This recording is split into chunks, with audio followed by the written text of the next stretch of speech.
we have a quorum. Yes, he's doing it, so David wrote it. This is the thing.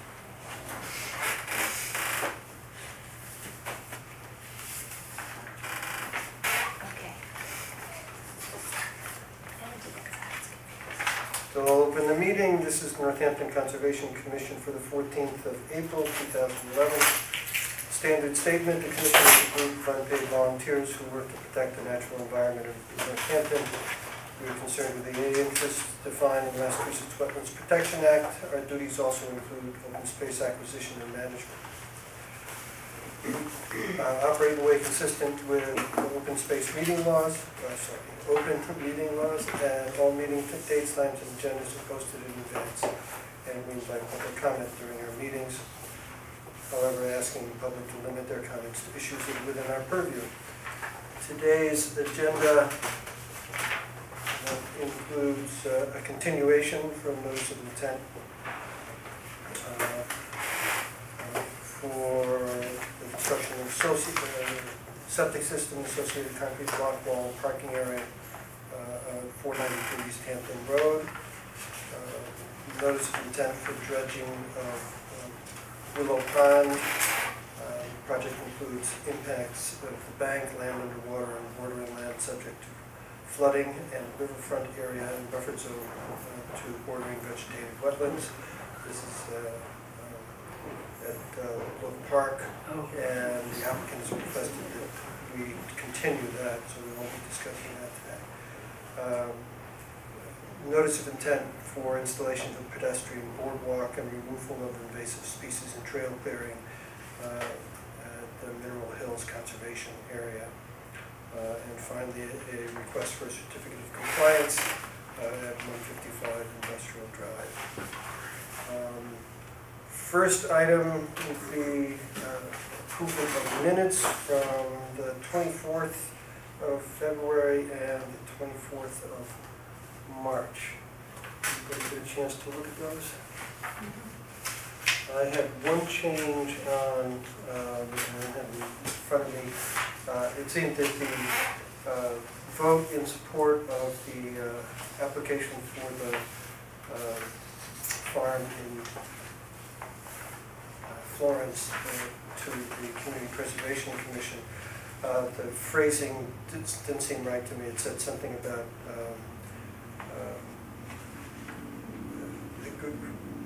it was good for gardeners or something like that, and it struck me that that was not what we had actually said.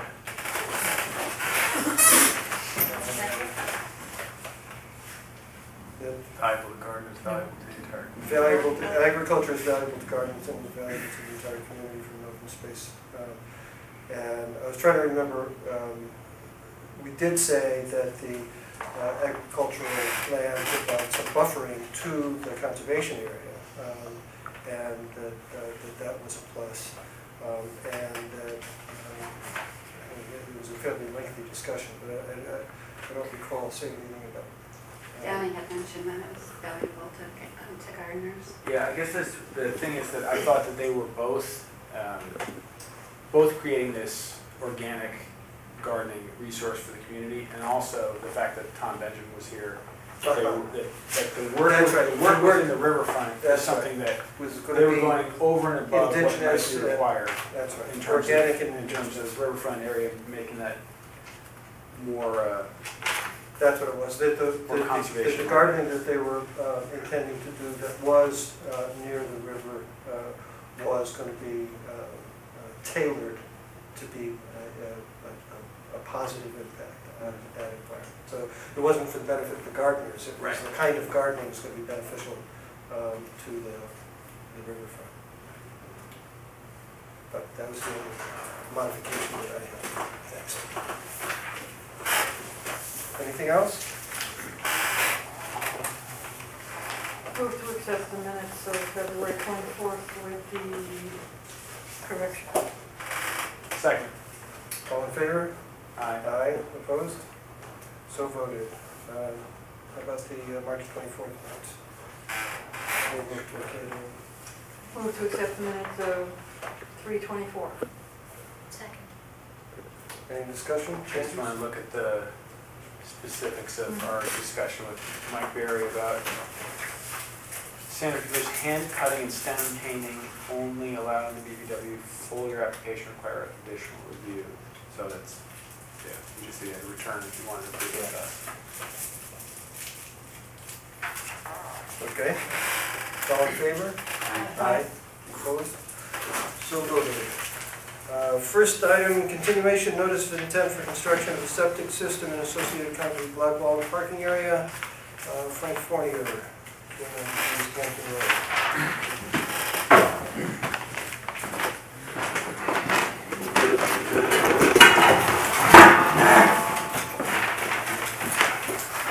Sir? I have 2 copies here. So nobody knows about this plan, like, except for me. So we're. Oh, okay. So, fine. the plan I was distributing in the packets is not the version we're looking at. Superseded by.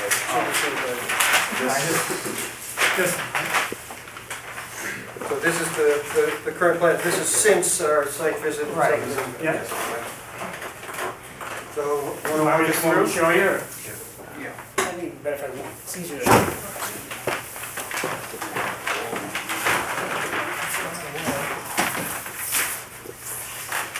Let's see. We're gonna plant this whole area in here. Here we're gonna. This is a slope that comes this way. We're gonna put some sort of ground cover. I had mentioned Crown veg. ground veg, and it turns out that's an invasive species, which I didn't realize that. So, thinking of maybe juniper. You mentioned juniper. Yeah, like you, yeah, Yeah. you basically mentioned. Ground, there's a ground. There's a purple or blue juniper. Well, there's a natural ground juniper. It's the same kind you see in old fields, except it's Some rocks. it's a low growing form of it. So that's what we're Juniperus, thinking of up here. Punis depressa. It's this same species as the tallest species, but it only grows low. Okay, and then we're gonna put blackberries, raspberries, silky dogwood, and osier. And I came up with some New England grapes, like this. Along the back of his lot here, there's a parcel that's maybe 2 feet wide from the concrete wall out to the bike trail. This bike trail is actually closer. So we were thinking of planting grapes all the way along here, and that would give a green barrier to his wall and the fence, and provide food for songbirds and stuff like that. Yeah, I always use the fence to support the vines. Yeah, and the concrete wall also. And Yeah. so that should fill in nicely. And then this is an area that's about 4,500 square feet where we saw all that rubble. Right. That could be The the ties. That could be the vineyard. The real, well, I don't think you can park there. I don't think you can park it. You can't plant there. I don't think you Oh, can plant just kidding. You know, So you plant all- grapes, you could be making your own wine. it. So altogether, it comes to, I think 19,000 square feet. 630, yeah. Yeah, it's like a 1 to 1.3 ratio. It's a little more than what you lost up there. And I didn't include these 2 piles. There's a big soil pile and a concrete and soil pile that is not included in this number. Okay. So if you include that, that would add a little to it. And then he's going to clean up along here, like we had talked about. Which is a swale. Well, he's going to go on the bank. Swale in the bank. Right. Above the swale. And this we extended down further, as you had suggested. This was back in here, so now it's up here, so a truck will be able to pass down through there. Because a lot of this is currently mowed, right? Right, this whole thing is mowed, all the way up here, actually, all through here. And did you talk to Audubon, Yes, Mass I did. Audubon, about what they would, willingness to work with you on I know Mary designating? Shanley, I've known her for years, and she said, 10 years ago, I could say, yeah, I could write you out something. Now, everything has got to go to corporate in Boston. Boston. And she says, I'll talk to them, but she says it takes them forever to get anything Okay. back. Yep. I mean, she says, normally, I said, what if I put some berries or something? I said, they won't let you do anything for that. He says, you can donate berries to the Audubon and then we can plant them. Right. But he said that, I said, I don't have a problem giving some berries and doing stuff like that either. And same with birdhouses. I asked her if I could put some birdhouses back there, and she said that on the trees in the back of my side, I was gonna put them on the tree line, right behind that wall. But I could also put some on the other piece of property on the other side of the shop. I don't have a problem putting some down there either, you know, for birds. And, but I asked Arcadia, and she said, I doubt very much if they let you even do that. But I could donate some there if they wanted, they could. So, but in terms of this area, the current sort of rubble pile with big blocks and concrete chunks and so forth. Yeah, that would be. Power poles. Is that included in the 1.135? So this is all, you That's, took the count of the 4,500. So, but you don't as of yet have permission? 4,500 square feet. No, I mean, it's like, it's one of those, it'll be cleaned up, you know, but it, you know, it needs. Just do it. Yeah, Yeah. just don't do it, that's all,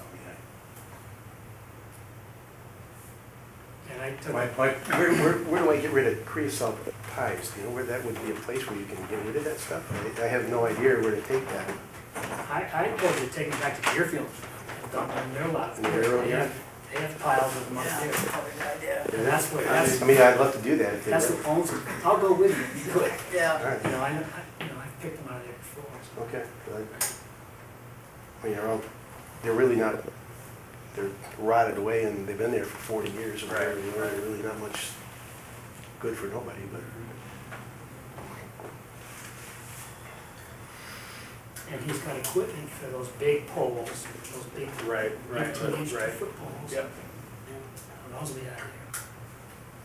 So, I just had a couple thoughts when I was thinking about this site, and it was funny because I came home and the Mass Association of Conservation Commissioners newsletter was talking about snow storage. Mhm. And sort of how to, as this was the March, probably the March, April newsletter, they were talking about how to avoid problems. Now I know currently your snow storage is pretty much back here on top of the buffer zone. It had been at the end of this parking lot over here. yes. Right. And then I've been putting it up near the house on this side. Right. This winter, Been here. been there. Yeah, and I guess that's one thing is that, if we can condition the snows, because, the snow is gonna carry some gravel, it's gonna carry some salt, some oils, right? Whatever you're getting off the lot is gonna come back there. And, if you do it every year over a long time, it's cumulative. So I don't know, condition it so that the snow storage is basically away, rather than pushing it right down next to the What I had wetland. thought is I was gonna put a block wall and a gate there. So that Mhm. I could remove the gate, open it up in the winter, push the snow across. But that would also, if I put the blocks there, I could go in and clean it up with my backhoe without going into the dingle. But I could pull out, if there's any sediment that gets left from the snow, I could pull it back up Right. and get it out of there, There's some stuff there now, and I'd like to pull that up and get it out of there too. Not getting anywhere near if like there's a silk fence there, maybe just go from the silk fence up to the parking lot, clean that up a little bit more too. I guess the thing is, it's not just the sediment, but it's also the salts. There is, I mean, the salts and any oils that are on that. we have no salts, and the cars that park there, they're all cars, 90% of what's parked on that side of my parking lot is all repossessions. We repossess, and these cars are, most of them driving around the roads, it's not derelict cars. Right. The only ones we do park, the ones on the Route 10 side from accidents that we get, and we haven't had any. I mean, usually when we pick them up from the scene of the accident, the fire department's been there and everything, belly wheels and everything's been cleaned up. We don't get them, if they get bad, I store them inside until we drain them on our lift, if they're leaking when we get them there. But you don't use any salt on any of your lots? So if we were to condition that wouldn't be It's just, it's so close, Frank, that there's no margin for error. And if there's. I don't have a just, problem. if you can put it, if you're saying you're putting it up toward the house, that's always gonna be. That's what I did preference. this year, and that seemed to work If like that worked, then you continue that practice, and we can just say snow storage to take place I can outside put of it, 50 foot. I can put it up next to the house here, and if I get out of room here, I can also run it up and put it up near my parking lot up on the top. Yeah, again, That way you. yeah, again, as long as it's really keeping it out and, I have enough room to do other Working places, I don't have a problem not doing it. working with the space. over north of those pile, So, or I guess yeah, right, there's here and west of those piles. Well.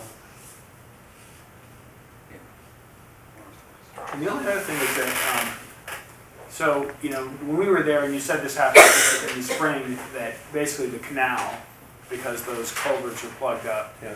the water, you know, basically flows on, you know, where your operations are. Right. And that's because the culverts aren't properly maintained. And so that's not really your issue, but you do it anyway. But again, the fact that there's, you know, you're having cars down there, I know they're mostly clean, but, Yeah. but it, you know, cars do drip things. I'm just thinking of a way to separate that, and whether it could be just to take, you know, entirely on your property where you already have development and put a berm. You know, something, you know, maybe to benefit you because it keeps that water from Right now, getting up underneath the cars. the parking lot on the top of my shop runs down along my driveway. So Right. And then the back of my shop there, it runs down in that direction. What about like a 5-year maintenance clause in the order of conditions that allows him to clean that culvert up? Could that be included or?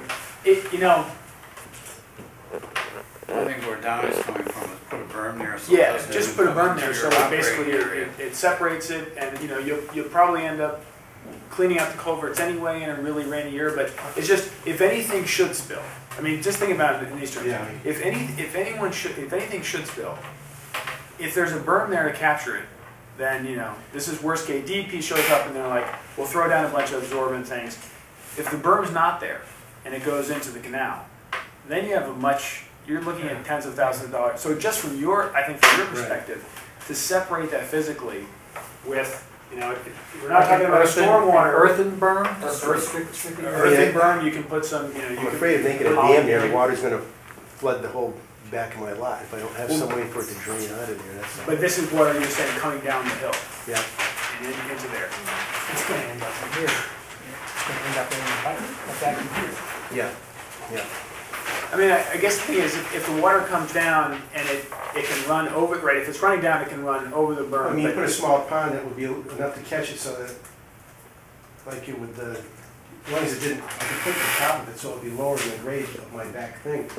So that if anything did run, it would get caught there, because that's normally dry most of the time, except for when you get a heavy rain or something. What about putting cars there? You store cars there? No, cars, we wouldn't put any cars, there's nothing over there except some. Well, right down near that fence, Yeah. there were some cars, they weren't parked right up against the fence, but in that corner, there were. There's a yellow pickup, a white pickup that was there, and between there and the property line is about 15 feet Yeah. over, and matter of fact, I got some, it's just messy junk, that's why I've been cleaning up this year anyways, but I could do something over there. Because I'm thinking, again, in terms of your improvement, Yeah. right, in terms of you're looking for improvement, Yeah. you know, it's this physical separation of those operations from the wetlands is definitely an improvement. And it's, you know, if it can be done with, you know, a low berm, I mean, Yeah. something, again, you know, I just think of, that would benefit you if there ever was an inadvertent, if there ever was a car that drove onto a lot that you didn't know that it had an oil pan that was leaking, you know, It would Yeah, catch it. a gallon of oil, if mixed in with 20,000 gallons of water, Yeah. DEP requires you to clean up the 20,000 gallons of water, so. You could put an earthen berm with like a poly liner in the middle of it. Exactly, exactly. Like fold it into a sandwich. Yeah. Pull it over. That And would so, work. and again, you know, any kind of sediments that are going to wash are going to settle out, you know, so the water would tend to flow. And if you had a flood situation, the water would flow, but you're not going to get a lot of the debris or that stuff flowing out. You just use bentonite or clay. Yeah. Type Yeah, of right. clay. Right. Poly's Get that probably from the Mill cheaper, River. Yeah, the you know. poly's cheaper than the bentonite. Just make a poly sock. But again, these are things that you've been, you know, the operations have been going on for a long time. Right. But by changing them, by changing your snow storage, right, which is, you said you've already done, you know, through this season, this was a pretty good snow year, by changing this at this end, where, again, when we walked the property, you know, we also, I think, all of us who were there noted that this area is pretty heavily impacted, and, Right. you know, you're gonna do your best to improve this, but down at this end is where you have more of, right, unimpacted Right. upland and wetland. And so to the extent that you can draw a line there, that's, right, that's some real benefit, so. Those are just my thoughts from this. I think that would be good.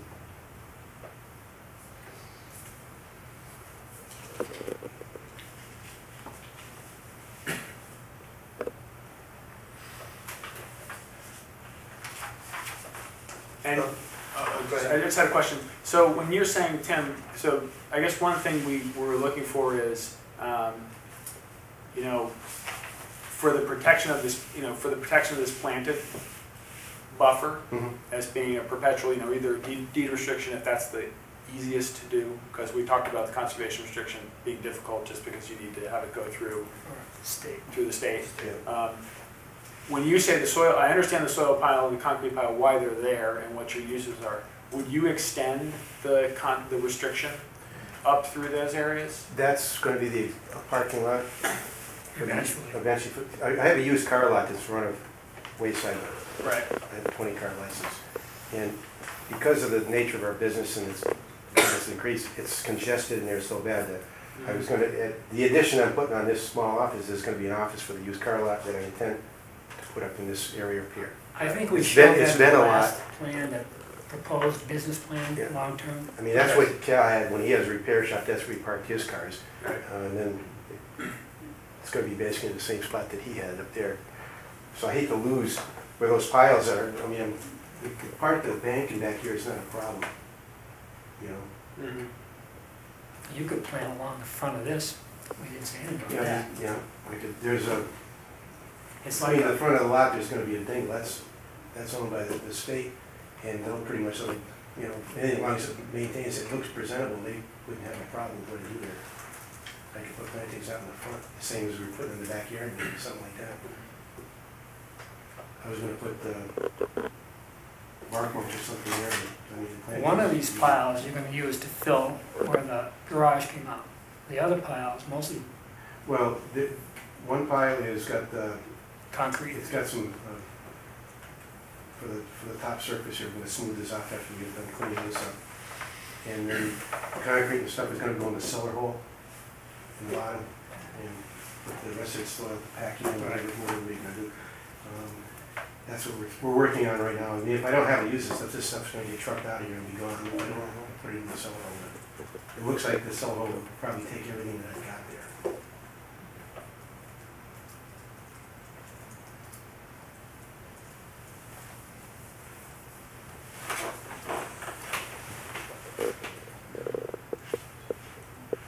In the disturbed area, we're trying to. I mean, the cement that you guys saw there, that came from the house. What did we, what, 14.5. So it's, you know, whatever 150, I mean, it's within the 100 is, you're looking at this 151 feet long, and then this is also within, you know, the work in the back of the existing garage. So,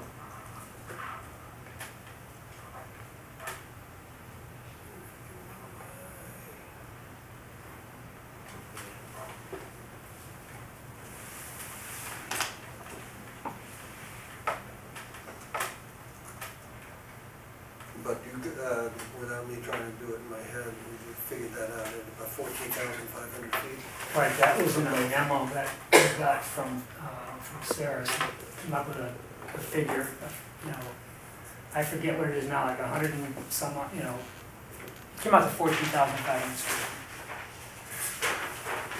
right.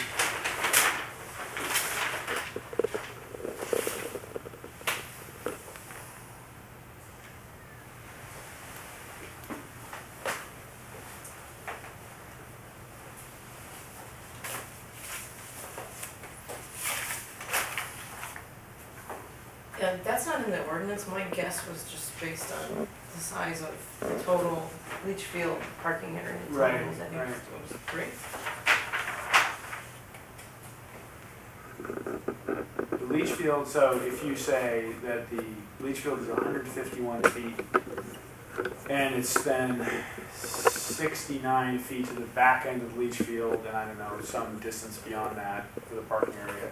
So 70 times 151, something like 11,000 square feet for that. And that's the maximum. And then the work behind the house, some of it is within the 100. That looks to be about 50 feet. So maybe another, again, maximum 5,000. So we're looking at 15,000 square feet. So I think it's pretty accurate. What we've been presented with here is about 20,000, 14,885 plus 4,500. Plus the grapes. Plus the grapes, plus 245 feet for the grapes. So something, from 15 to 20,000 square feet. So we got about 30% more. All right. Just, I don't know, for commissioners who weren't on the site visit, it's obviously a heavily impacted site. It's had the railroad and it's even the bike path, right, is significant development. It's had the canal, 100 years before that. Route 10 in the front. Route 10 is in the front. The old Route 10 actually is even closer. That's true. And it's... That's his front lawn, really, the front, very front part. So, but at the same time, the applicant is working to try to do this at the maximum with this strip in the back. So, again, the ordinance asks us for improvement in upland or wetlands, so I think it's going to be a major improvement. We've all seen it. We've seen it, and by the time it gets done, I think it's going to be a major improvement. And how big is the piece in Audubon land? That's 4,500. And I took a tape measure and measured it. It's 160 or 180 by 25 or something like that. And again, for people who weren't there, the debris on the east side of the trail, there are two probably 60-foot by 2-foot power poles that when the power company put in their new poles, they just dropped them, as well as the hardware that went along with those power poles, railroad ties, and so there's a fair amount of debris. And we talked with Frank and Tim about how we don't want it cleaned up. So we don't want, don't want the down trees and the brush. Doesn't need to be cleaned. It's just the stuff that's either got toxics in it, like the creosote, so railroad ties, or the poles, which are, never going anywhere because they're pressure treated. So, Frank was pretty clear that we talked about being careful about not not raking the ground. Mostly working from the bike path anyway, right? You're not going to go down in there with equipment. No. And I guess the other thing is that we said that Audubon we'd expect Audubon to give you the technical advice as far as saying, we'd like this picked, we'd like this picked. So that would be the... I know they'd like to get those ties out of there, that's for sure. Yeah.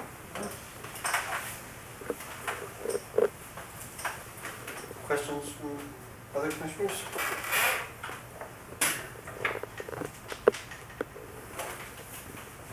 Motion to close? Move to close? Second. All in favor? Aye. So what do you think?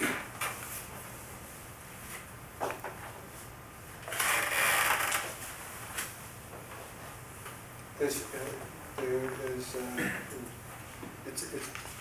apparent looking at the drawing, but it's even more apparent when you're there, that we're talking about a pavilion down here, which is a more expansive piece of land, which you may purchase at some point, but don't currently own. Within the site that we actually have to work with, there's not a lot of choices. I think that it's a long, thin strip, and you can have arguments about how beneficial, because of the thinness of it, is it going to be. But it certainly does represent an improvement over current conditions.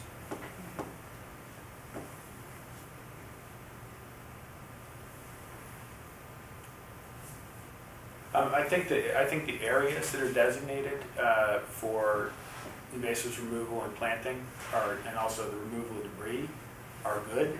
I just would like for at least staff approval of the final plans.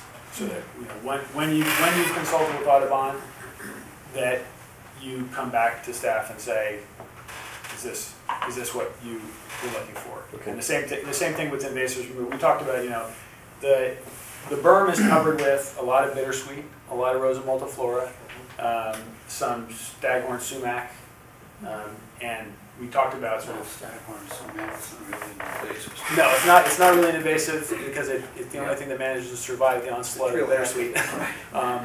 But we talked, you know, but that's the sort of thing that you might want to talk to Audubon, because Right across the bike trail, you have the same, same do you species. you know, do you want to leave the staghorn in place and plant underneath it?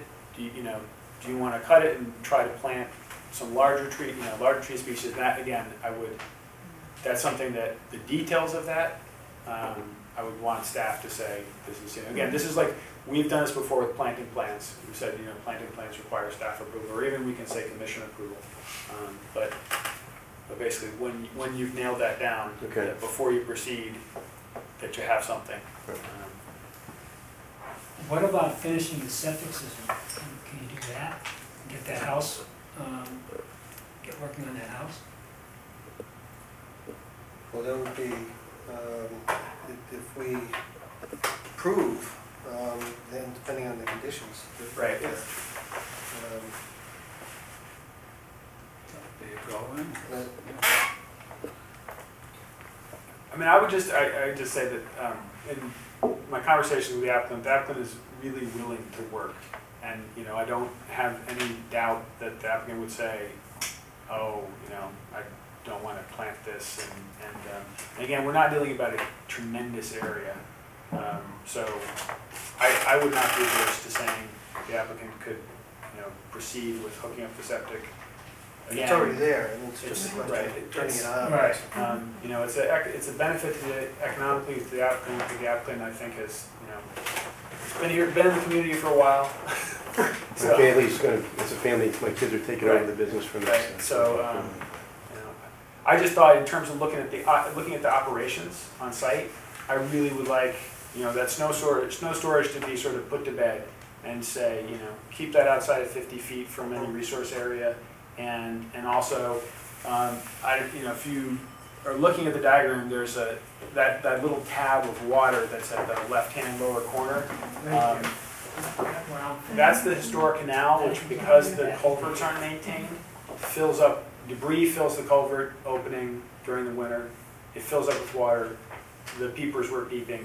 You know, it's functioning as a vernal pool. It's probably not, you know, I don't know if you could certify it because it's dependent on the culvert, which they probably have a legal right to keep clear because it would undermine the bike path. But just getting some physical separation, you know, that hasn't been there with, you know, with a low berm and a liner in it, I think would be a benefit. So those were the things that I saw when I was out there.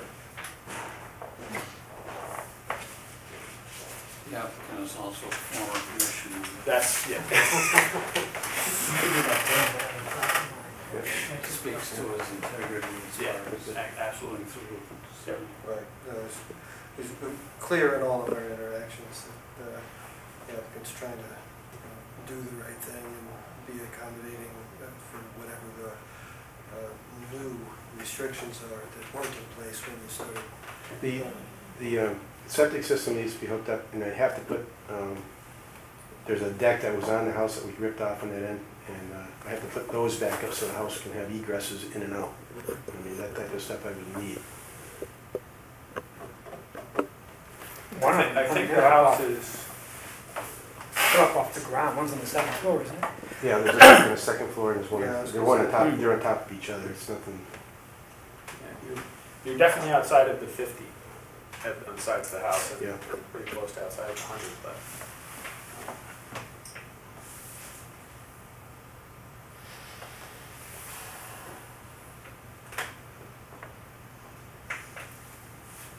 Somebody want to make a motion? You have to articulate some conditions.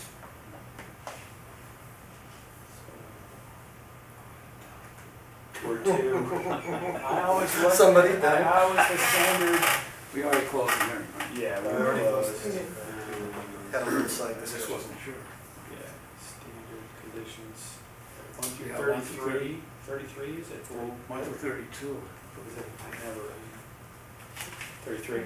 Oh, is it? 33. So standard conditions 1 through 33, with additional condition 34, that snow storage on the affected property will take place outside or 50 feet away, minimum 50 feet from any resource area. Condition 35, that an earthen berm minimum 6 inches with a poly liner of some sort be constructed at the southeast corner of the site. And Between Bet- the yeah. active area of the site and the between that, yeah, between Old that, Canal. right, between that site where active operations, business operations are being conducted and the, Should it make contact with that block wall? Probably from the block wall to the point between the Old Canal and the active portion of the site. and condition 36, that a invasives removal plan and planting plan for the areas designated on this plan that we've been submitted and For mitigation. yeah, the revised notice of intent plan, dated April 14, 2011, be approved by staff prior to that invasive removal and planting. No, I was gonna put that invasive removal stuff on there, but I thought we had talked about not even trying to, because there's so many other of the same plant on the other side of the bike trail, and just come back over anyway. Well, the thing is, That's what I thought. if you, again, we talked about this, is that if you just cleared it and let it go, Right. you have a seed bank there. You wouldn't even need the invasives from across the way. You have Right. 20 years of rose, you have millions of rose and multiflora seeds. You have bittersweet berries in abundance that would come back. But if you remove but then plant other stuff, I got you. and then you basically watch that and make it. It's like planting a garden. You have to weed It's gotta around your compete, newly right, established compete with stuff. sunlight, right. And if you can get those established, at least in theory, you hope to have something like the dogwood and the other native species growing. Again, it's like anything. It's not 100%, but it's maybe better than what's there right now. Now, you said the Arcadia does stuff like that, they recommend, or is that something I don't even know if I've never asked them to do it. I know that they would be able to put you in touch, either they would give you a sense of what you might want to remove, or they could definitely put you in touch with someone who does invasives removal and, could advise you on what's the best way to go I mean, you're not telling me to take all that invasive stuff out of there, you're just telling me to clean it up and then put new plantings with it, is that what you were saying? Well, that's what I would say, that's the plan that you're gonna come forward to. Okay. So like typically an applicant will say, here's my invasives removal protocol, I'm gonna do this for 3 years, Yeah. and at the end of 3 years or 5 years or 7 years, and at the end of 3 years, once I've knocked the invasives down to 5% of what they were, then I'm gonna start my heavy plantings. So, we have a project going on with Smith where they have it must be 30,000 square feet where they're doing something like that. Okay. But it's a combination. So then, in other words, they get a specialist to take a look at it, to know what he's doing, and tell me what's the best thing for the piece of property. Right, exactly. Right, And it's a when we were out relatively- there, we talked about clearing off that Yeah, and then we decided not to bank, do and that. then how do you prevent the same stuff from Are coming? you out? Always opposed to plant- bench, a stone bench? Especially if it's on the invasives. Yeah, it is. Yeah, I mean, that's one of the reasons why Why you people wanna love get- invasives, Yeah. because they outcompete everything else. Right.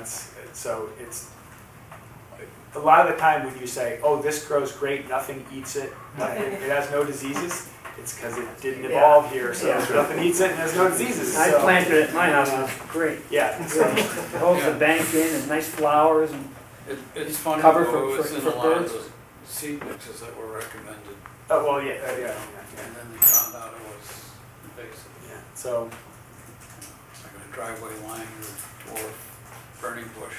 right. Found out, Right. 10 years later, Right. it was on the invasive list. having found the stuff in the middle of the woods now. Right, everywhere, Right. Yeah. all along the Mill River, Yeah. tons of it. So, So that's the extent, planting, invasive removal and planting plan to be approved by staff. And that would be, did you say before work on the project? before the work on the actual invasive removal and So planting, we'd have to, oh, the That's other septic, work, the yeah. septic system connection, all that stuff could proceed. so we should also say when that has to be started by. When When that, yeah, right. How long do you need? I mean, obviously, We if can we, start it if we say, you know, if you never begin it, you wouldn't have a certificate of compliance. But, you know, obviously, if you hook up the septic and you're renting it, then you're receiving economic benefit, but the Right. wetlands are sitting there, and, you know, the benefit, an improvement that we base our decision on isn't occurring. Right. So, you know, you said that Audubon's gonna take some time, but, I mean, I would say, Isn't it better to plant in the fall anyway? Shrubs, yeah, shrubs and trees, Not, best planted.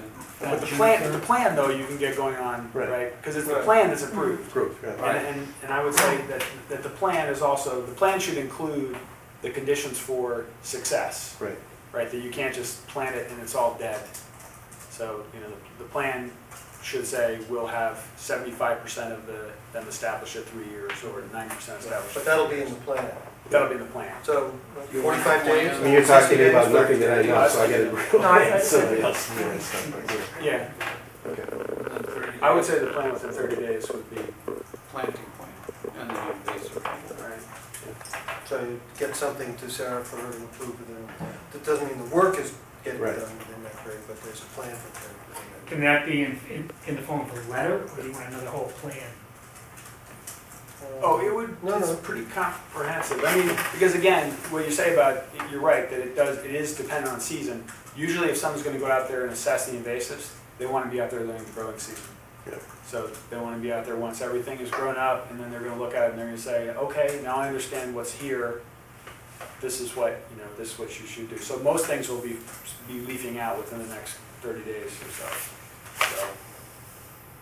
But then, you know, it will, you know, we'll show the areas and it will. I mean, I gotta get somebody to be willing to do this in that 30-day period of time, right? No, well, to draw a Well, plan. no, to do the plan. Do the plan. To the plan, but Okay, not, okay. but the work, right, would be Right. additional. Right.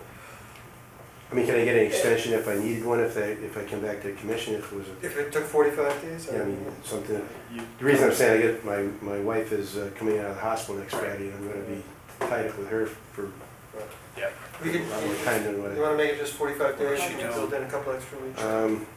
She's 80% of her long-term memory is back, 70-80%. We got her, you know, this is from October, so she's finally standing up out of a wheelchair, not quite on her own, but almost, and going to the toilet and stuff, which just started, and she's just taking steps up the stairs. Yeah. But she don't know what she had for breakfast. You know, Right. still, that short-term memory is not there, and that's one of the last things to come Yeah. back. But at least get her home to a familiar setting, and some of that stuff may come back quicker. So you don't know until you're at the end of the road, you know, and it's gonna be a long road. So And in terms of Tim's question about, yeah, I think we probably would, I'm guessing I don't want to speak for you, Sarah, but I think you probably would want to see reference to where Okay. things are going now. Yeah, you know, A, and then list of species that are not going to section B. yeah. All right, so we'll take, So 45 days, and again, you know, I think it'd be a pretty straightforward amendment if you came back and said it's been a hardship to, you know, go get someone to do the I plan. may be able to do this That's with no problem. I haven't talked Right. to anybody, so Yeah. I don't know fine. Yeah. what their timeframe is or what's going on there. But you know, that sounds fair. have a second for Downey's motion? Second? Any further discussion? Let's just make sure I've got them. What was the one about the berm? The berm, 6-inch berm minimum 6-inch berm, or 6-inch within berm. from the southeast corner block wall. Actually, there is no black wall down there. No, it's a fence. Yeah, it's Is that a fence? It's a fence line. I see. That's, Yeah. there's a gate there. But the fence, we have a problem, right? That back end of the fence would be, that's on my property, so I can do it right, Yeah, right, right along the fence is fine. There's nothing there anyways. So we'll Just wanna So put that berm so that it curves up and breaks the impervious old canal. earth and berm. Impervious earth and berm, and however impervious is, It's up to them. They It's want up to to use them. bentonite or they want to use polyfilm. It's at the, And the canal. yeah.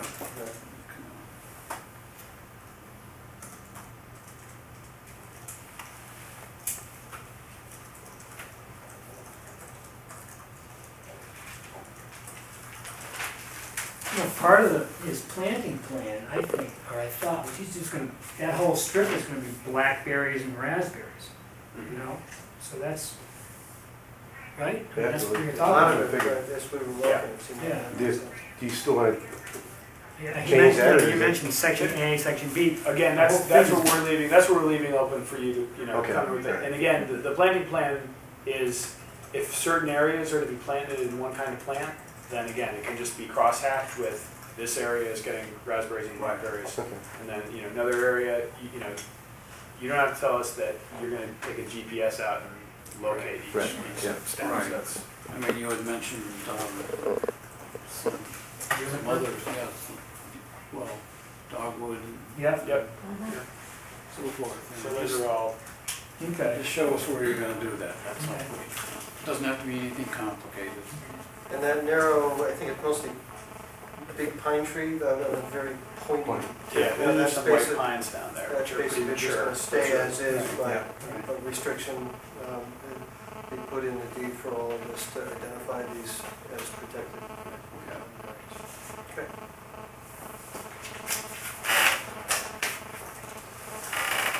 All in favor? Aye. Opposed? So voted. Thanks for working with us. Well, thank you. Good luck everyone. Nice meeting you. No hot dog stands, I guess, huh? Well, Maybe, yeah. organic hot dogs. That's how hot it is and how many. Talk to Audubon, maybe when you go to Audubon, you can also Ice say, cream. maybe the hot dog stand as well, you know, it's. Frank said there's a bike path right there. Well, somebody got it. Yep. Hey. Well, I thought that the house would be the cafe. I'll expect a percentage. That It may takes not sound off. wrong, who knows? It takes off. That's how I'm talking, but he's not listening. Wayside. Yeah, wayside cafe. Auto Sure. body and hot dogs. You know, with my kids, you never can complicated. No beer though, that you're into a whole nother. Yeah, Do you want this extra one, or? Got this one? Yeah, really. Got that? I think Sarah has one also. Thank you. Thanks a lot. Thank you very much. Don't start work yet though. You can't do anything tomorrow, because we have to wait 10 days. Okay. from the insurance. So don't start doing anything until you get the order in the mail. All right. Thank you very much. Thank you. I'm gonna have my hands full next 10 days. Yeah, it sounds like good luck, Frank. Thank you. Yes, sir.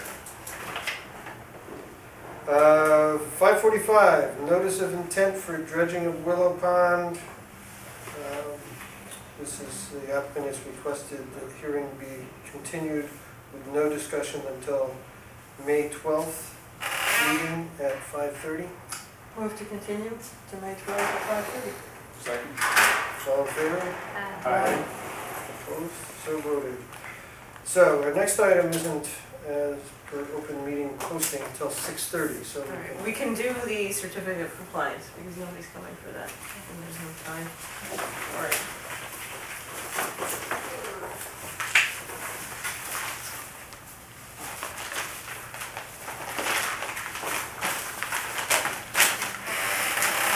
So this one was pretty straightforward. This is the Tiger Fish building on Industrial Drive, which is on the 91 side. So this is sort of a crude overview. Here's Industrial Drive, and you drive in, and the existing building was pretty small.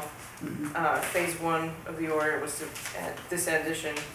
Phase 2 was this one, and these, the addition of these parking areas here, and also a detention basin was constructed. So I did a visit with Mark Reed from Heritage Surveys, and everything looks fine. The detention basin has actually been maintained, which is nice. They didn't tell us about it like they're supposed to, but it has been maintained. And there was like a big, I guess a big pile of junk in the back, but now it's a parking lot, so it seems fine. Big pile of junk was. The big pile of junk is gone. And what were there any special conditions? I'm just not remembering The only special condition was to let the commission know each year about parking lot sweeping and maintenance of the detention basin. And that's ongoing. It was October 1st, it was filed with Doug. Was it? Doug. We haven't made it, what, Usually Doug McDonald. oh, this Yes, predated This storm. predated, okay. Nobody ever files them anyway, so. I know. We do have some receipts here. Yeah, I think when they requested the certificate, I think they just put together all the receipts. Yeah. Burned in there. So it's, detention basin is clean and functioning.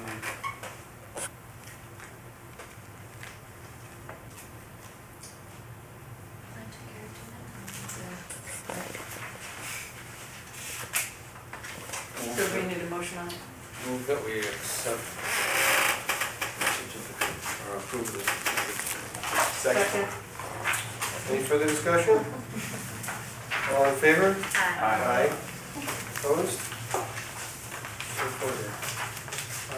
All right, so I'll pass around that and the signature page for Frank's order as well.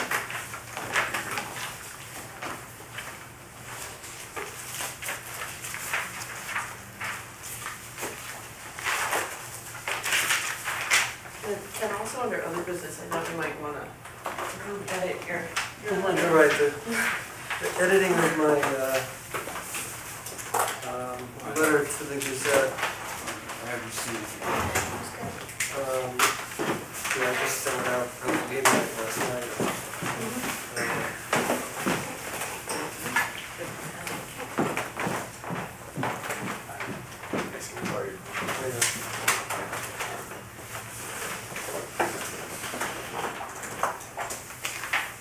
Can you get it up on screen? Yeah. So an A or B letter? Huh? The A would be a nice letter. It Um, was a nice one. I thought it was pretty nice. I thought it was good, I thought it was short, sweet, and to the point. Yeah. Good. Keep your nose out of our business. I said it was sweet, short and sweet, and to the point. No, because I've always known that she writes this column in the Gazette and was a sort of activist, environmentalist. What I didn't know is that she had an early hand in the state level Wetlands Act activity and conservation commissions formation. And she's a major figure, and so it was useful for me to Google around and learn some of what she's done that we all work with now. So I thought, okay, well, I want to respect that, and I also don't want somebody with that much gravitas thinking something that ain't true. So I wanted to make sure we could correct it. But there's a couple of things. I can either send it to the Gazette as a letter to the editor, just from me individually. We could all sign it, or I could sign it on behalf of the commission. Usually the Gazette's pretty good about, if it's too long, they'll give me a desk phone.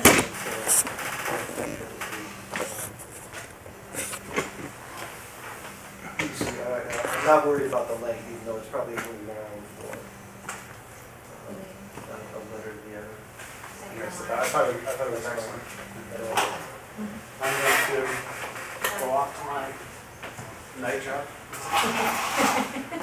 Sarah will pass on I have extensive discussions about the walkway today. The only change I had, was I just wish she had contacted us to understand both the language and the intent of the recent change. She did contact me, and I explained them to her, but, she didn't, yeah, She the column didn't reflect our discussion. So I didn't know what we wanted to put there instead. Right.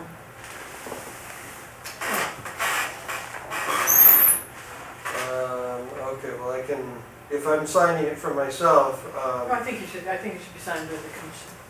by the commission. Oh. Okay, Yeah. I agree. Absolutely. But you sign it first. Well, Well, he can sign it I don't as, care which sign order, it for the but commission, it just, but the commission. that phrasing then, what I was gonna say. Yeah, so she did contact. Instead of I, we, Oh, yeah, would have wished that she engaged us in a discussion. And I guess then we can sidestep the question of whether she called Sarah. Well, or you could just say something like, her column included some misunderstandings that I seek to clarify, or that we seek to clarify. Is she referring to a specific? She was referring to the new To our new ordinance ordinance changes. in Northampton. Okay, I thought maybe she was That, also referring to a specific case that we had. no. No. Okay.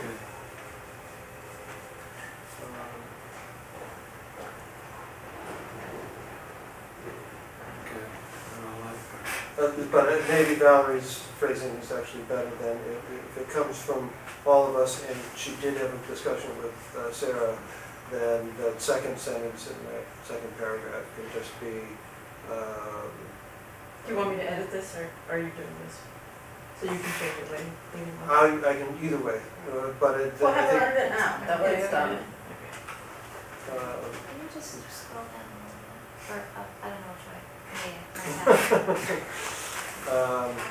that if the highlighted section can then read instead, nonetheless, her column contains some inaccuracies that we feel we need to correct.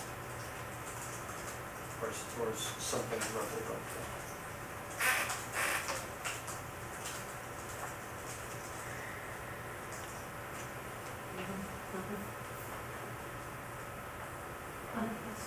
That's fine.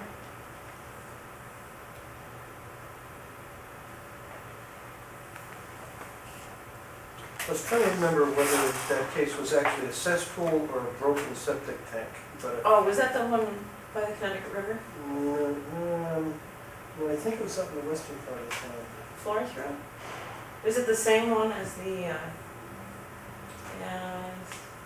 as the I rain can't garden? remember, there was a couple of different ones that had similar, Yeah. leaking sewage issues, and but I couldn't remember if it was actually a cesspool or a broken septic system, so that's a technical difference that, for the purposes of the letter, probably isn't important.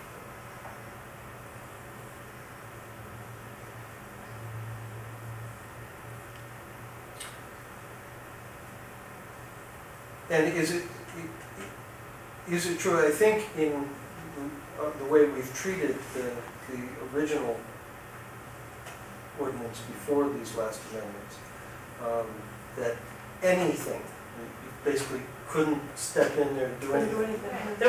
There were a couple exceptions, but not many at all.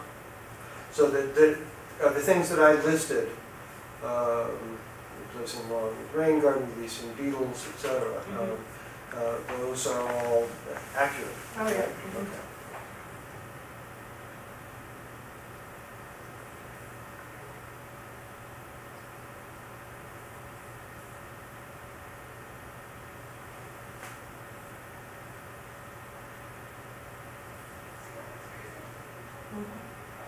Well, Okay. case in point, North Street. I mean, they couldn't have the permission to go in They could only remove the invasives up to the Yeah, point to- where they were gonna come back the and 10 following feet from week. the wetlands, which didn't Yeah. make sense. Right.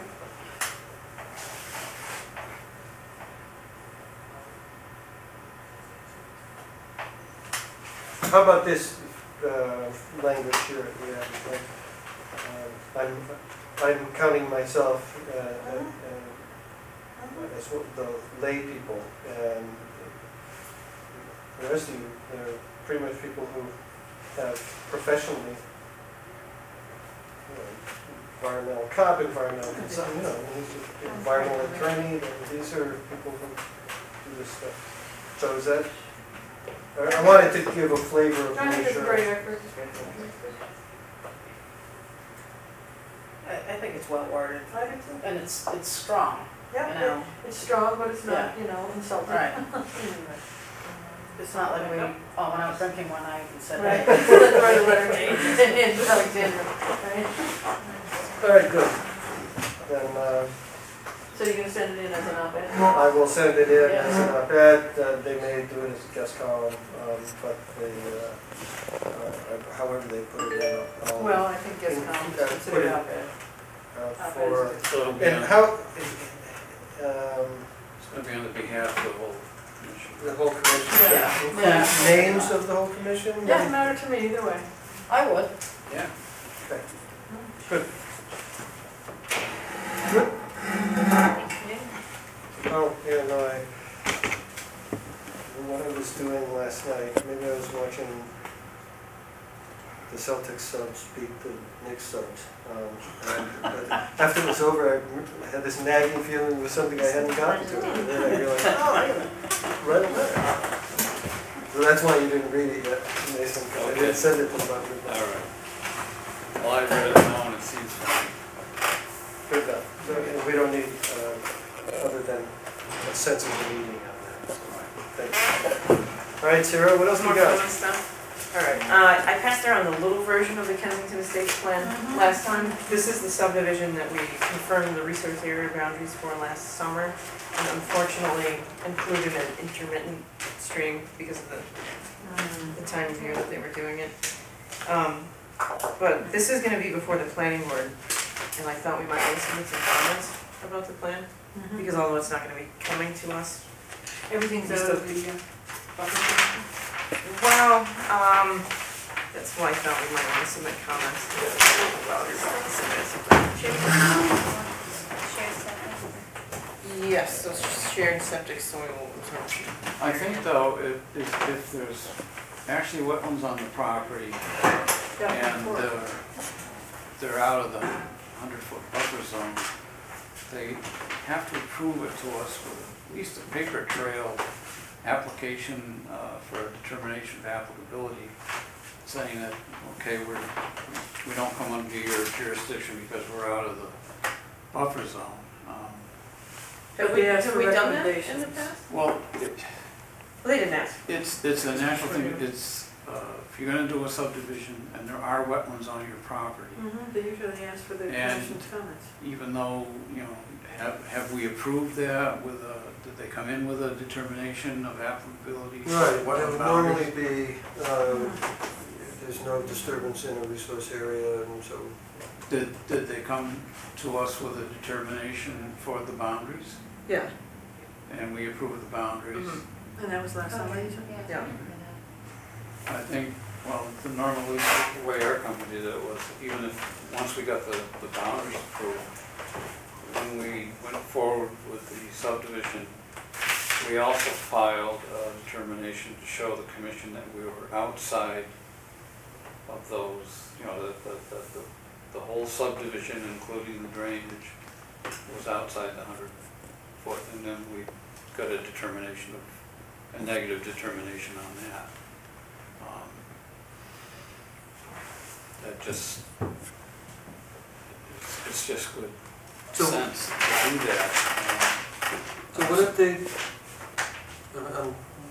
I mean, no, otherwise they're just saying to the planning board, oh yeah, we're staying outside of the 100-foot buffer, but they haven't really gone to the commission and said, yeah, we're just staying outside the 100-foot buffer. The way to do that is with another determination of applicability. So that they can go forward, not have to worry about us, because they've showed us that they're outside.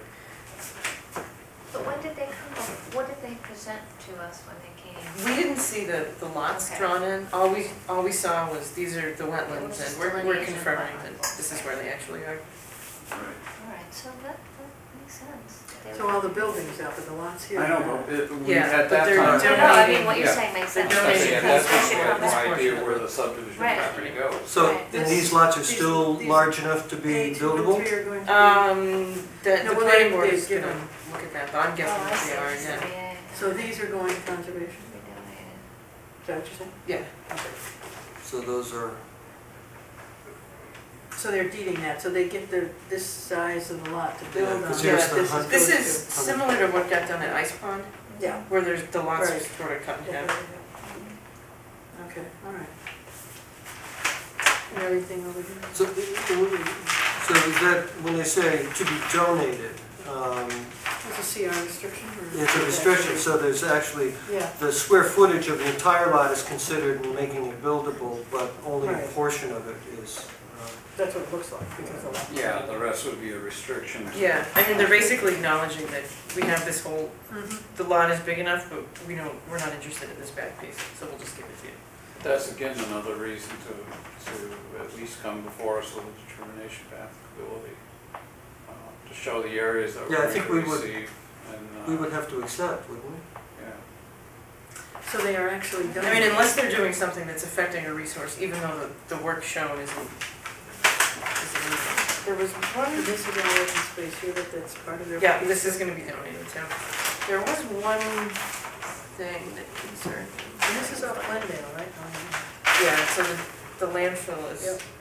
over here. What, yeah, which is, this is not a good marketing strategy. No, it's not. Wow. Okay. And how many lots are they, 24? Prevailing winds are coming from the correct direction.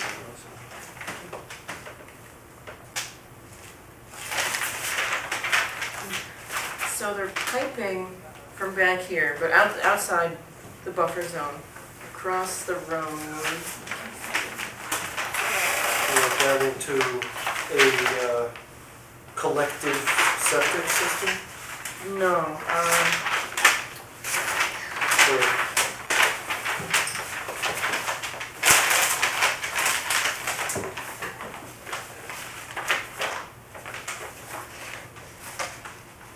Here's the outfall of the drain. so there's a drainage diversion here, which is outside the buffer zone. And anything there would have been outside the wetlands anyway. And then it's going under the road, down into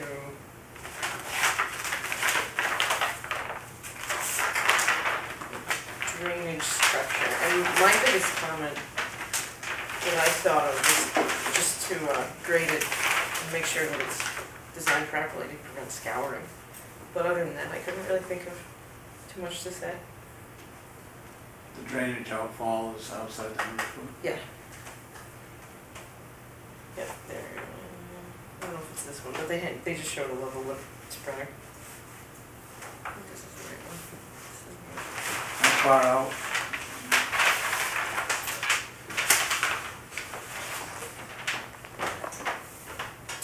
Maybe 110 feet? Is the grading 110 feet away?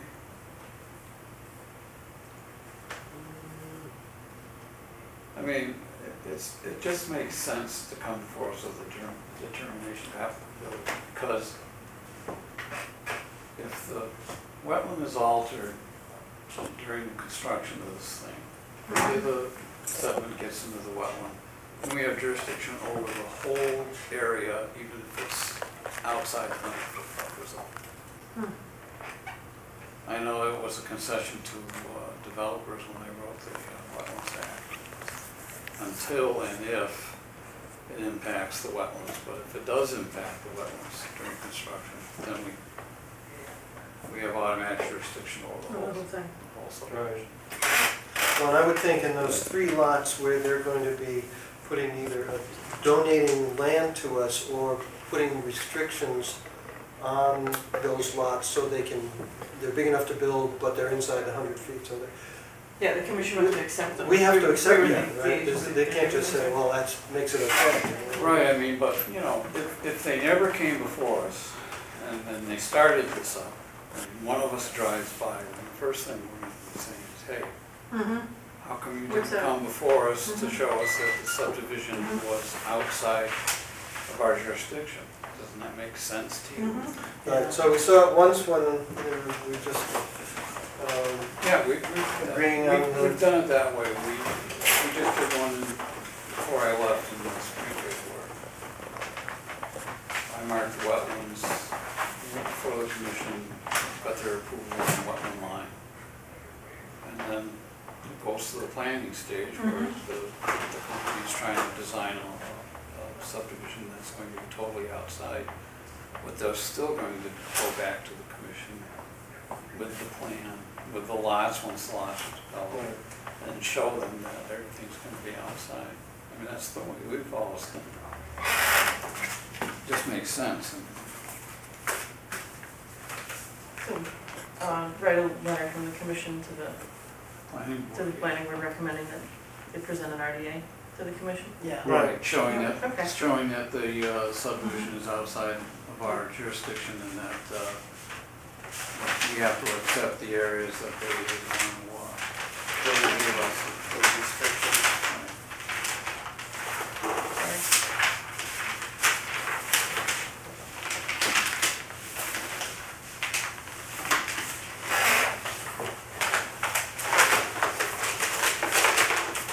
it's interesting, you know what their time frame is? They're going for permits now with the planning board?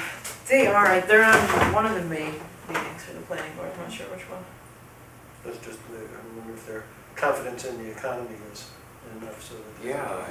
I mean, some of it may be to take advantage of lower costs for consultants too, while the economy isn't very good. Uh-huh. That could be. There's a lot of consultants looking for work. All right, I will do that.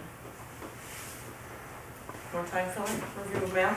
More time, got Okay. mail? We did get an email, as Downey was saying before, from Ben Wood, who'd been contacted by the property manager at Coach Lake Condominiums, and I guess some of the residents there have seen beavers in the Barrett Street Marsh.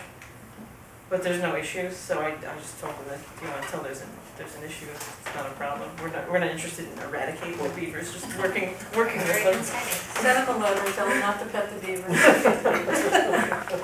So, but I did go down there, I went down there a couple weeks ago to paint the sign because I had graffiti all over it, and it seemed fine, everything seemed to be flowing really well, so that was good. Yeah, I stopped by a couple of days ago too. It seems like after the big rain, there's some debris that is accumulated around the intakes for those, both up by the lodge and down near the road. The skip built last year. So, I don't know how best to get in there and keep it relatively clear. There's these big fences of, it's probably half-inch steel grating, and that, everything can flow through, but then there's a more narrow area where the intake is, that goes into the pipe, and in two different places you can see it's all, the water's still flowing, but it's pretty. If they get desperate, we're gonna find beavers, under shopping carts. They can get as big as 80 pounds. Yeah, I saw a 50-pound roughneck. It's like a Great I Dane. know that. I know they could. Yeah. This thing was huge, they had just started it. That's when you could still haul them away, That had to be a long time ago. You need a big trap for an 80-pound beaver. but it was. Sarah, what, after that meeting where neighbors and the landowner where on the north side, Stoddard. I guess Yes, on the David, south so, side yeah. of the Yeah. bike path, the fellow who owns the land, all the neighbors whose houses were getting flooded, and Ben called a meeting, and Ellie Sherman was there. Did anything come from that? I sat in for half of it or so. There's an email list where people are communicating with each other, which is a good step. If anybody wants to be added to it, or hear about these beaver problems, let me know. But I think they're working with Joe Curran to figure out a way to deal with the beavers on his property. but happily they haven't been there for a while. It seems like they're in the marsh, where they're supposed to be, so that's good. Well, there was some talk at the meeting about if you could get them out of there and into the marsh and then put up a chain link fence so that they'd have to go way around and unpaved ground and all that to be able to get back up into Curran's property, that you may be able to limit their, the likelihood of them reestablishing themselves. On the other hand, the amount that Ned Hunley was estimating the amount of chain link it would take, and it would be very expensive. So they have to go up the bike path. Beavers on bicycles. Yep. Yeah, the person from the MSPCA was saying that beavers can walk, but they don't like to, so they'll try to avoid it if they can. Right. Yeah, I know, up and down in Brookwood, which is miles of sloughs, like, had these little trails, you could haul stuff down that stayed wet, all over the place up there. More mail. I'll just read these and then put them down, but if anybody wants to see them, let me know, I'll pass them Okay. around. I got a letter to Bruce Young, and then with a PS to me at the bottom, from some homeowners at 11 Mark Drive, which is sort of in between North Farms Road and Walmart, saying that they'd like to follow up that Bruce met with them in 2009 and said that they could put up a fence. There's no issue. But they're going to meet with the DPW. I don't know if it was a wetlands issue or if he was just doing this current stuff. I'll give them a call and see what that's about. Which of his hats Bruce may have been Yeah. wearing. We got a letter from the DEP regarding a water quality certification for replacement of the River Road Bridge over the Mill River. So they got that. So that bridge can be replaced. We got a public notice from the Army Corps of Engineers. This is just a copy, it's not to us. But this was the item that got continued because of this public notice. This is asking people for comments regarding the Section 404 permit under the Clean Water Act. And I guess if enough comments are received, then the Corps of Engineers will hold a public hearing. For which project? Willow Pond dredging, Oh, so that's sort of on hold for now. We got a letter from Attorney Pat Melnick, who is the counsel to Angela Glassman, asking us to let him know if the Conservation Commission makes an investigation into the trailer at her on her property. And then what? this What's that all these are about? wetlands. And then related to that, I never even heard about it, what? I don't know. And then related to that, this isn't to us, but it's really just a copy. It's a letter to the building commissioner from Wayne Biden, who is asking Louis to investigate potential zoning violations. Right. After, yeah, I think after, it was either after or before a Conservation Commission meeting 3-4 weeks ago. It was the last one. And it was the last one and one before that, so I believe Yeah. it was 3 or 5 weeks ago. Wayne approached me and said that a neighbor had complained that there was a trailer being used as a living domicile on the property of another homeowner in the floodplain. And I said, yeah, well, where'd you find out? And he said, well, I haven't looked into it yet. Well, you gotta look into it. I said, well, it's a little complicated because it's a city councilor. It's Angela Plassman's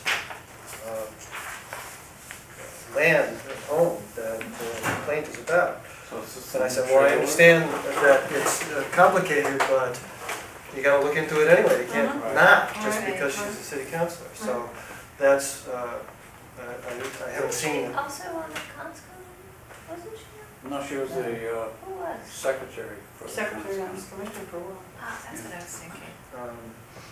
So I imagine if there's now some reference to the Conservation Commission, it's because of The floodplain.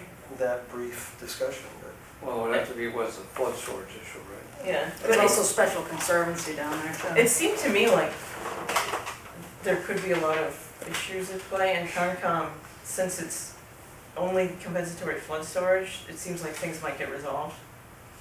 On our end. Yeah, so I was just holding off on taking any action, so I didn't I'm do guessing anything. it's her son, trails.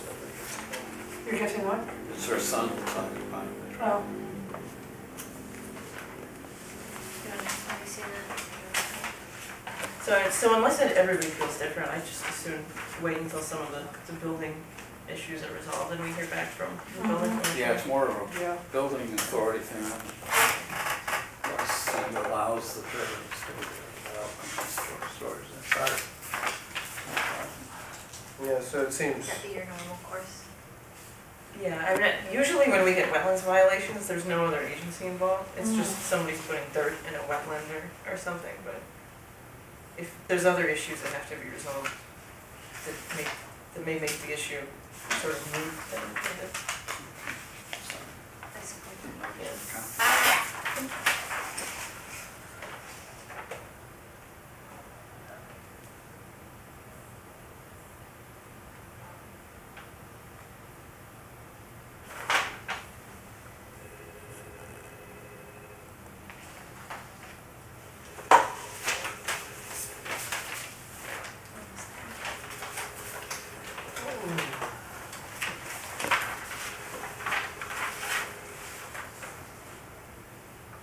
Who sent the thing in?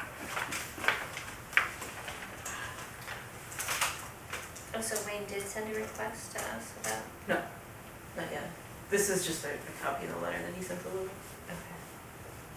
Because it says he's sending a similar request to us. Where's the building inspector now? Louis has So from, Is he full-time or is he from another town? no, he's full-time.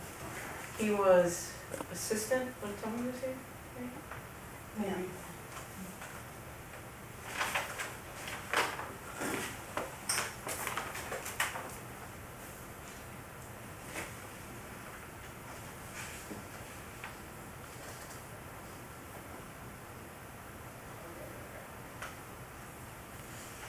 right, so we haven't received a request to consider or to perform an investigation, so we can't do anything. I mean, we could because there is something in the floodplain, it just didn't seem to make a whole lot of sense to me. It seemed, Well, but it hasn't, other than that conversation with Wayne and me, we haven't seen a complaint to act on at the commission meeting, right? no. So, one step at a time.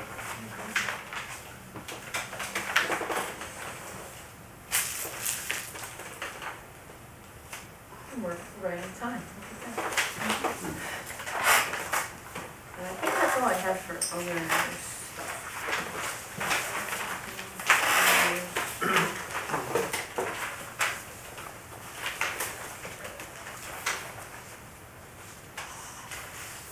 So, close enough to, Are they coming, Is anyone the 6:30 coming, or we're just talking about it? It's coming? me. Sarah. It's Sarah. Sarah. Oh, 6:30 is here. Sarah is the, Yeah, so- Sarah is the applicant. So, notice of intent for installation of a pedestrian boardwalk, removal of invasive species and trail clearing. Project will take place within bordering vegetated wetlands and buffer zones. Applicant is the Northampton Office of Planning and Development. It's at Mineral Hills. So applicant, you want to walk us through what you're proposing? It's most appropriate to go over here. You go sit on the other side of the table. can you say your name? Everybody, Sarah Valley, Conservation Preservation Land Use Planner. And we filed a notice of intent for work at the Mineral Hills Conservation Area. This is Mineral Hills here. This is across the street, this is Sawmill Hills.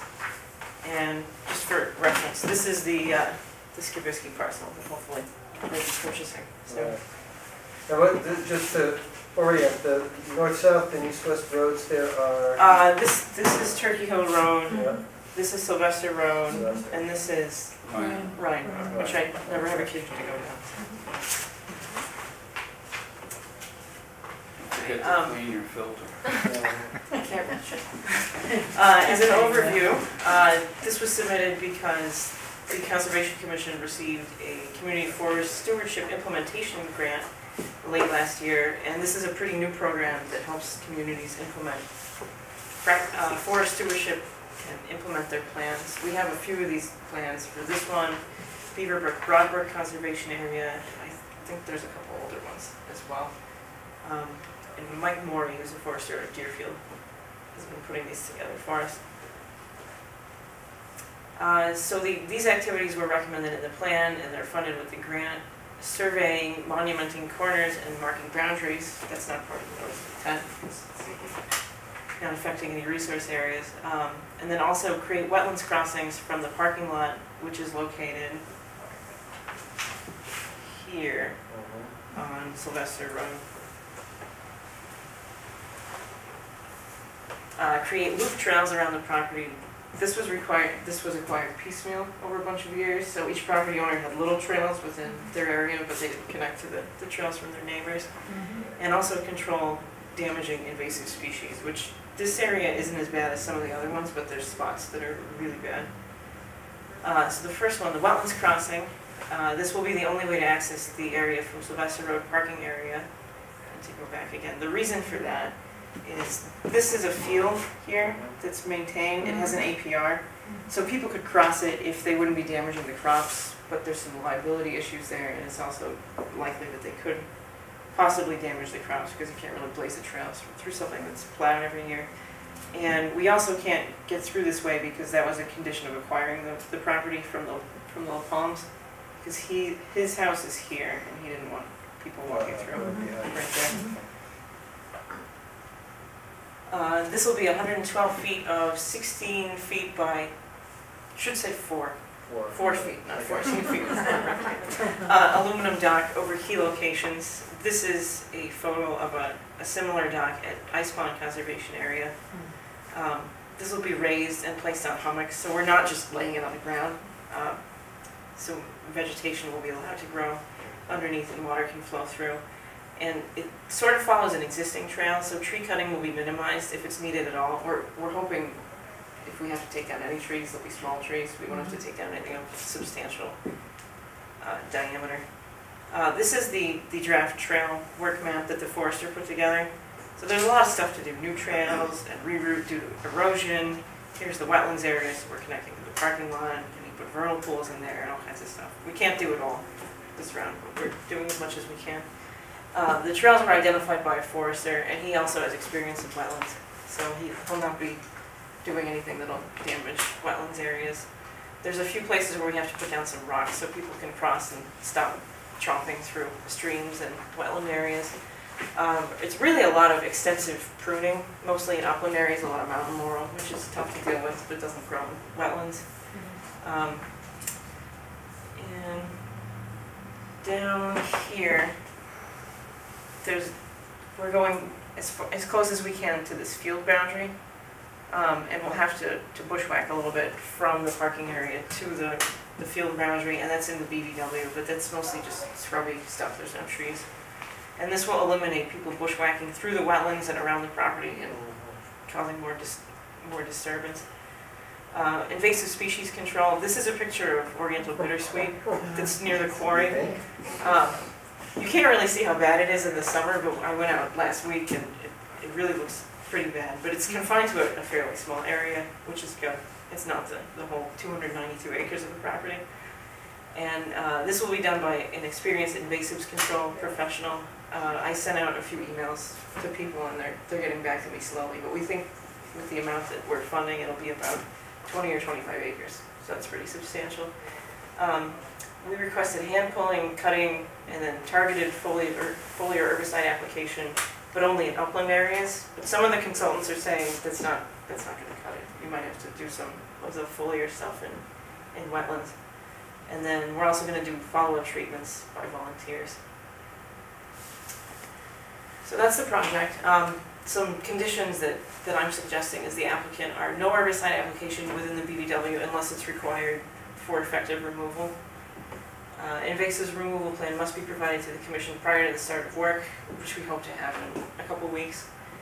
And the boardwalk must be checked immediately following snow melt in each spring to ensure that no obstructions exist. One of the good things about the aluminum is that it's sort of removable. It's anchored by the muck anchors, as you saw in the application, but if you're not liking where it is, it's not like a pressure treated wood boardwalk, so you can take it out and move it somewhere else.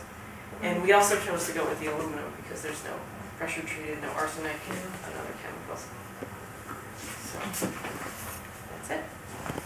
Go over the PDP comments and responses.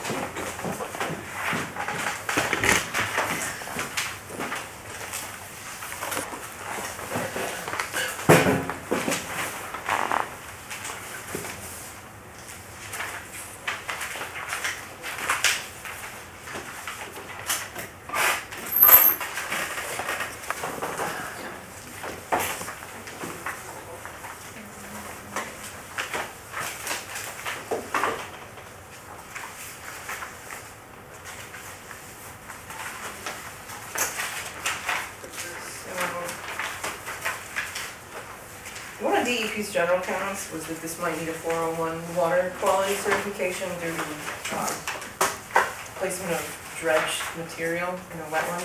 But the way the boardwalk is going in, I really don't think that's a concern. We're not going to be digging up material, and since we're going in with the augers, and we don't actually have to put a whole lot of stuff in the wetlands.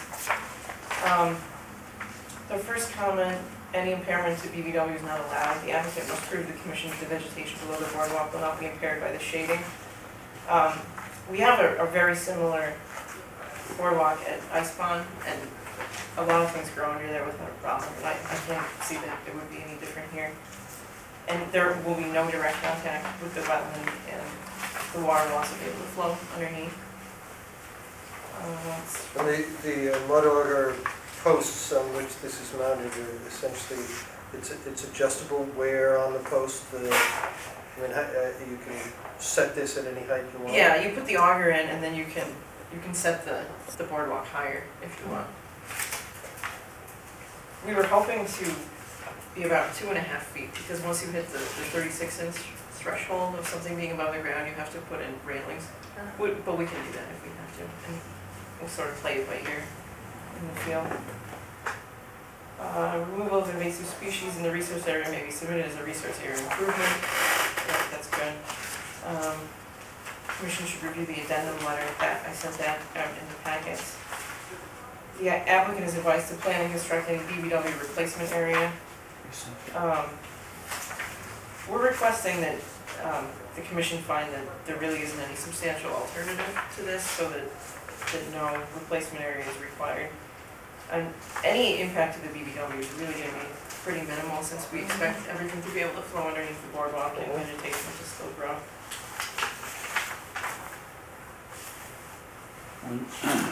Where is the addendum letter?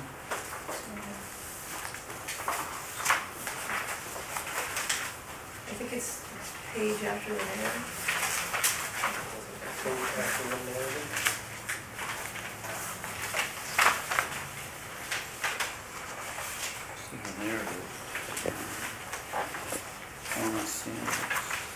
What did Downey have to say? Yeah, we're done. He was quite, I think I included everything in the presentation, but he questioned why we couldn't just walk through the field, and why the primary access couldn't be Turkey Hill Road.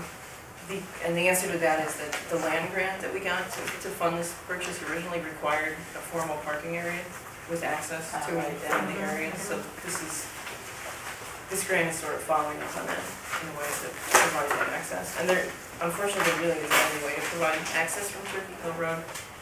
There's a place where people currently park, but it's actually a dam, so that's not recommended. It's a dam and it's private property. But it looks like a parking area, so we're trying to change that and get people to park down here instead. What else did he say? That was it.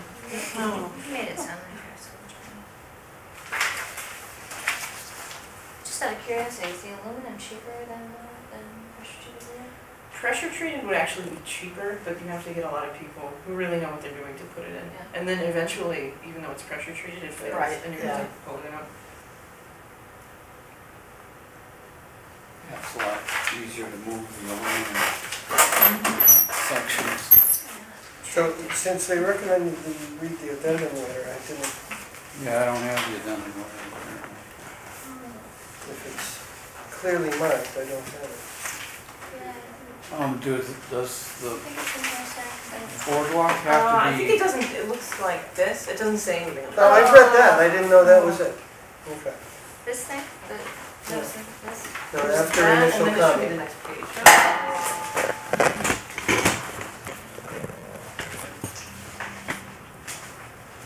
yes.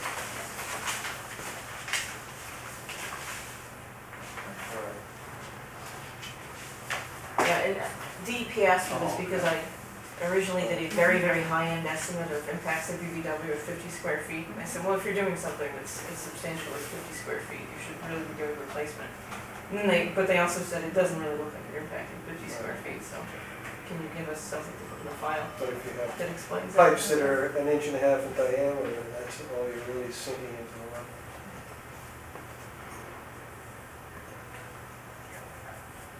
I don't understand where they're coming from with that, because there's an area in Wetlands Act that allows for 500 square feet. Yeah, and that's what we requested, the commission make a determination of it and not require the wetlands to be placed. If it's impossible to change the size of the development, you're allowed this 500 square feet of Finger Lake wetland intrusion you can actually remove without having to allow for it. You don't have to replicate it. It's right in the wetlands.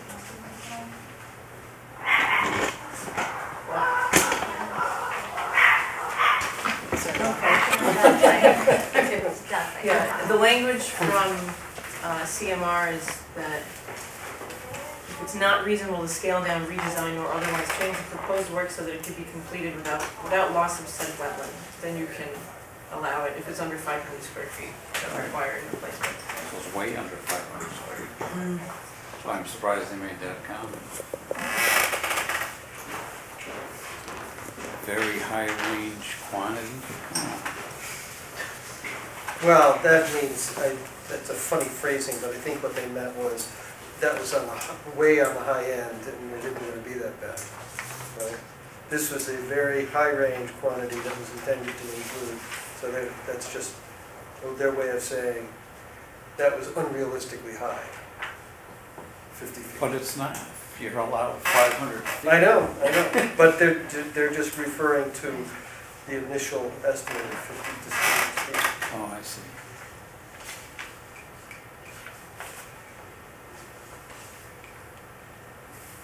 But basically, we think it'll be a good project. The boardwalk will keep people from traipsing through the wetlands, which they're doing currently. And the, Especially the frog egg. Well, they're still gonna be traipsing through part of it, because this isn't gonna cross the whole wetlands, is it? There's areas where it's pretty dry, I see. even though it's all BVW, it's Looks like a not pit and inundated mound all the time. Type of wetland.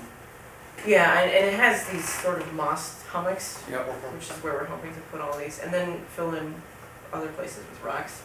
We're not doing the whole 500 square feet of crossing. Is that the parking, or is parking? No, that's the so we're going in this way. And then. Just there's regular ways trail through here? Yeah, so the boardwalk would start from here. Does this have to be handicapped accessible? Yeah, I was wondering about that too. It doesn't. There's a certain threshold that you meet, and this doesn't meet it, but I don't remember. Because that would require like edges on the boardwalk, so that. Oh, yeah. Well, it would require it to not be 2 feet off the ground too. Yeah, a certain grade. When we did the boardwalk at I think it's 12 to 1.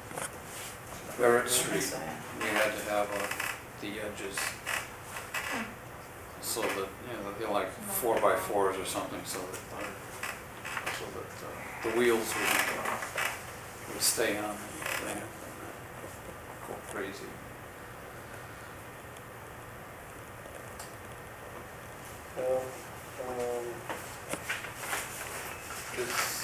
Is there, do you have the name of is there a contractor that's going to do this, or? The boardwalk installation or insurance, the what? invasive species? Oh, Invasive species removal, I got in contact with 3 firms that I know are pretty good, and we're working with them to figure out who's gonna do the most and who has the best approach. And the boardwalk installation is going to be done by me and a group of volunteers. So if anybody wants to volunteer, June 4th. June 4th? June 4th. Is that it? How far does the aluminum ramps have to be carried? Depending, I'm far, hopefully not far, but they're not heavy. We did a couple guys. that's like carrying a aluminum ladder. The trail clearing, that's, I imagine, over time. Yeah, But what of that is in protected areas? most of it is not. Most of the trails are pretty established.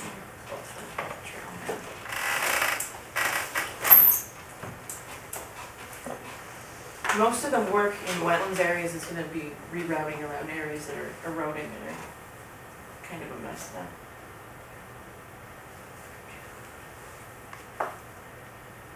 And I didn't include a whole lot of detailed information about that because the forester hadn't been out to Yeah. do the finalized one yet. Well, no, I guess I'm not so concerned about the boardwalk. It seems to me that think about the amount of disturbance you're going to create in installing the boardwalk is equal to probably what would half a dozen people walking the trails would lose. And then once it's there, assuming it's high enough. If you want to see some boardwalks, go to the eastern part of the state. Oh, yeah. Some of the conservation areas there, and they're immense, they're like 10 feet wide and huge. But the, being requested to approve clearing the trails too, so I want to make sure we know what we're approving with that. Yeah, so the areas that are near resource areas like this, there's a potential whirlpool here, that's already a trail. So the connection is gonna go from here to here. And this was hand drawn in the field, so the scale doesn't really work, obviously. Really? I thought it was computer generated. I thought it was Well, CAD system for a while. Yeah, but everything's really, all the new stuff is almost entirely in uplands. Like there's a new, this isn't actually being done, but this is a connection that's all out of the resource area. Here's a connection that's out of the resource area. The most significant part that's in the BBW is gonna be connecting the parking area to, the edge of the field.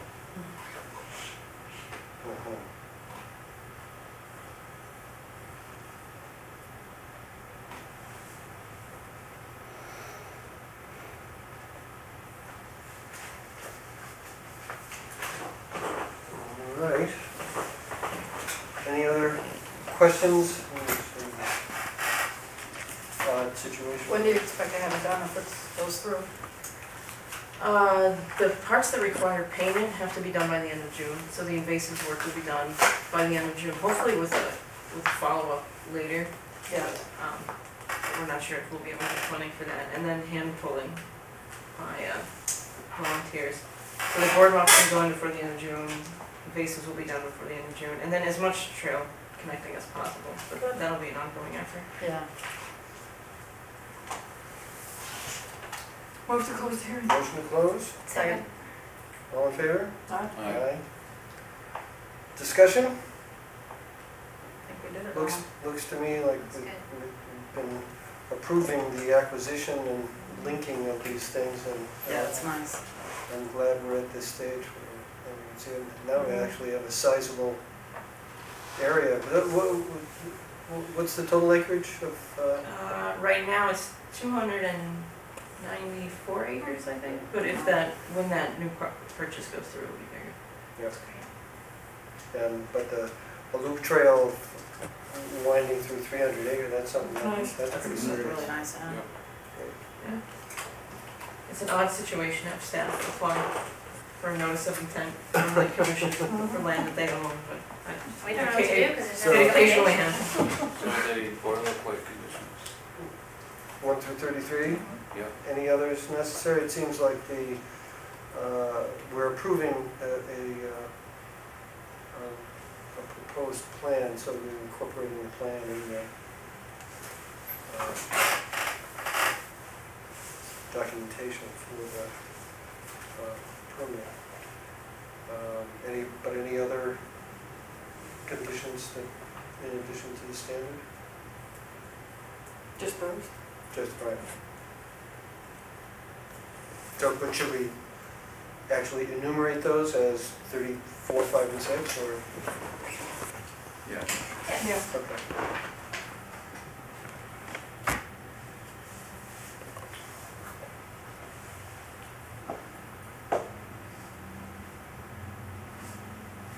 Second.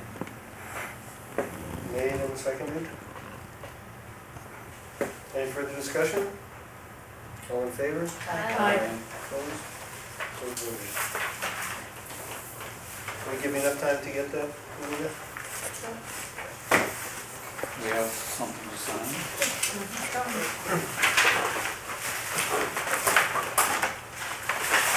June 4th is a Saturday? Yes, and it's National Trails Day. Oh, Well done.